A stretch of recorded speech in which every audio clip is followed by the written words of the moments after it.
Mes très chers compatriotes, il vous souviendra qu'en date du 24 mars 2020, j'avais, par l'ordonnance numéro 20/014 du 24 mars 2020, proclamé l'état d'urgence sanitaire sur toute l'étendue du territoire national pour faire face à l'épidémie de Covid-19.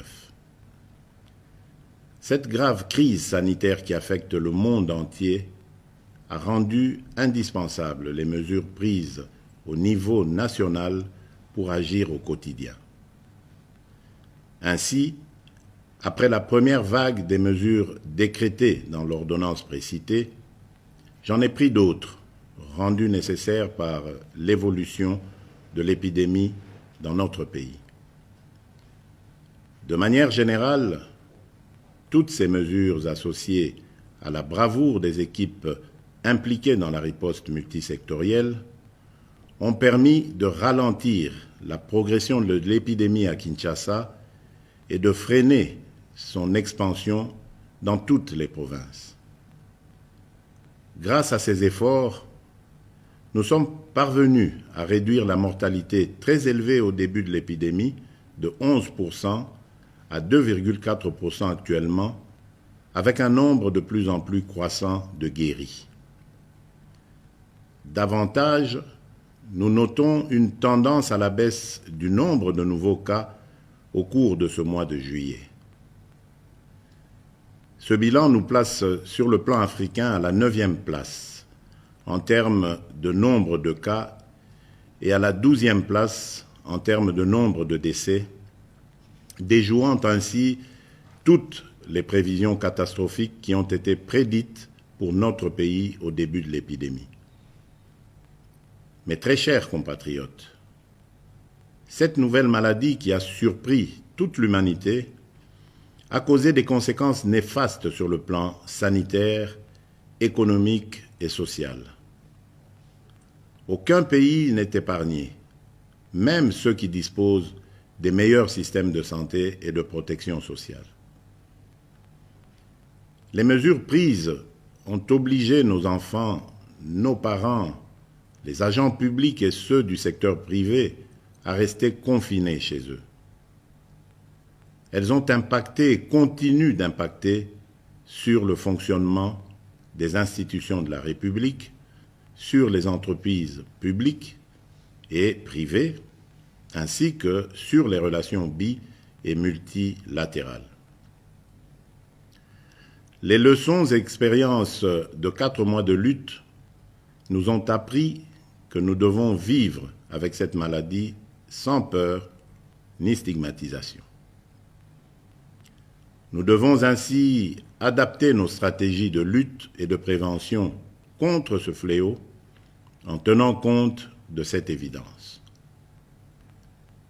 Face à cette réalité, un consensus s'est dégagé entre le Parlement, le gouvernement et la société civile, ainsi que le secteur privé et les partenaires techniques et financiers, sur la nécessité de sortir de l'état d'urgence en continuant la lutte contre la Covid-19 à travers des mesures sanitaires, administratives et de police non dérogatoires aux libertés individuelles et collectives.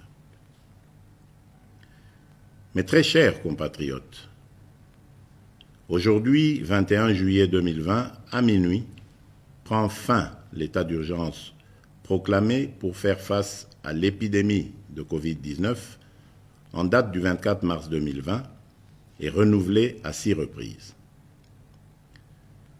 Les mesures irrelatives cessent d'avoir effet. Cependant, il doit être clairement entendu que la fin de l'état d'urgence ne veut pas dire la fin de l'épidémie de Covid-19 dans notre pays. Par contre, c'est l'indication pour toute notre nation de revenir progressivement à une vie normale tout en respectant les gestes barrières et d'autres mesures irrelatives. Il est donc question de faire l'équilibre entre notre santé physique, celle de notre économie et la stabilité de notre société.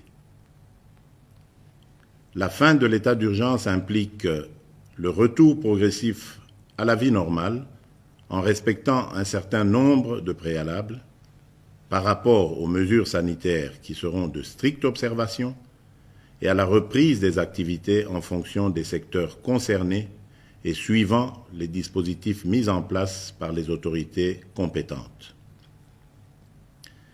Mes très chers compatriotes, ces préalables comprendront l'engagement des responsables à faire respecter les mesures spécifiques prises par le gouvernement, le renforcement de la sensibilisation et de la communication sur la maladie et sa prévention, ainsi que l'implication des différents acteurs engagés dans la lutte contre la Covid-19 à tous les niveaux. Quant aux mesures qui doivent accompagner le retour progressif à la vie normale, j'instruis ce qui suit.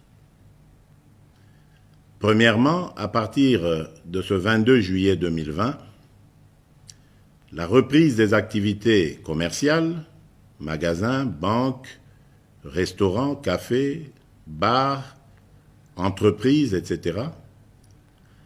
La reprise des rassemblements, réunions et célébrations. La reprise des transports en commun. Deuxièmement, à partir du 3 août 2020,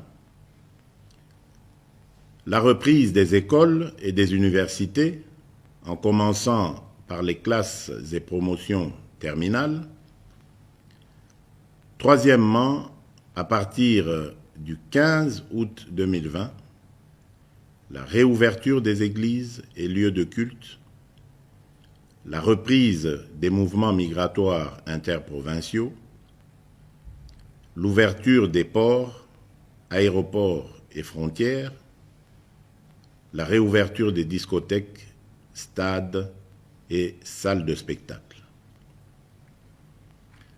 Toutefois, pour les funérailles, les dispositifs actuels restent maintenus et doivent être de stricte application.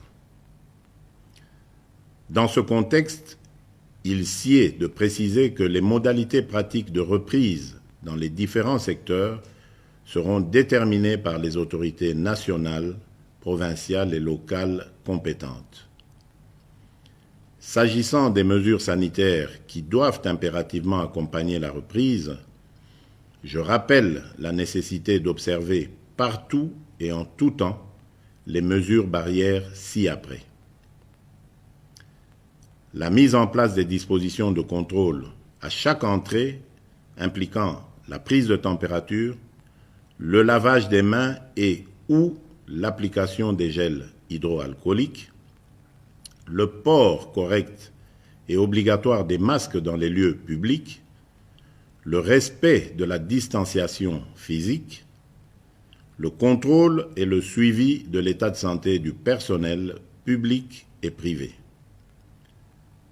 ainsi que la décontamination et la désinfection régulière des lieux d'activité.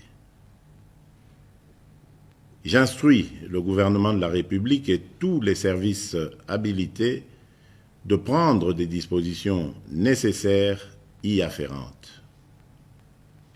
Aussi, je réaffirme mon engagement à la mise en œuvre du programme multisectoriel d'urgence et d'atténuation des impacts de la Covid-19 en République démocratique du Congo que j'ai lancé le 18 juin 2020.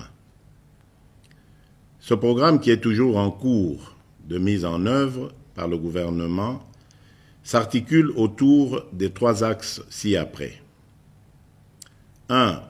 Riposte, surveillance et renforcement du système de santé. 2. Soutien à la stabilité économique et relance de la macroéconomie. 3. Atténuation des risques et soutien aux populations.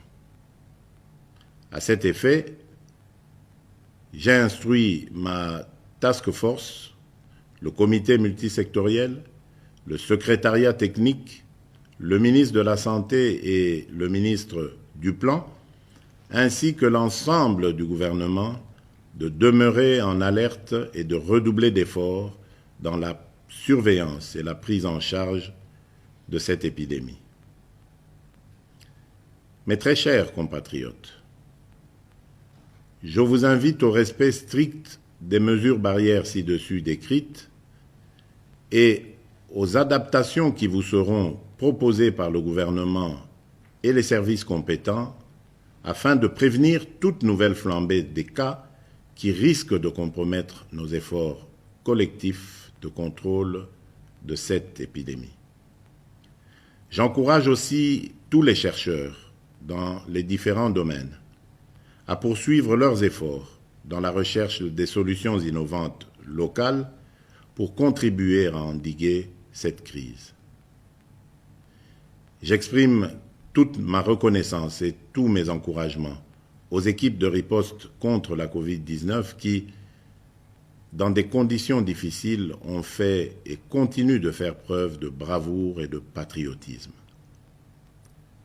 Je remercie aussi tous les partenaires bi- et multilatéraux qui nous assistent dans cette guerre contre la pandémie. Mes très chers compatriotes, au moment où nous amorçons une autre étape dans cette crise, je ne peux pas oublier toutes ces familles qui ont été directement victimes de ce fléau et pour lesquelles j'exprime toute ma compassion et celle de la nation tout entière. Mes pensées vont également et spécialement au personnel soignant qui, du reste, ont payé un lourd tribut en vies humaines dans l'exercice de leurs fonctions. Mes très chers compatriotes,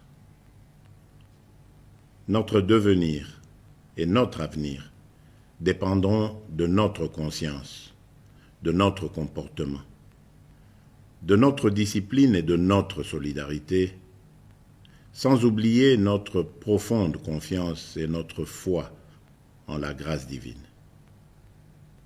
Que Dieu bénisse la République démocratique du Congo. Je vous remercie.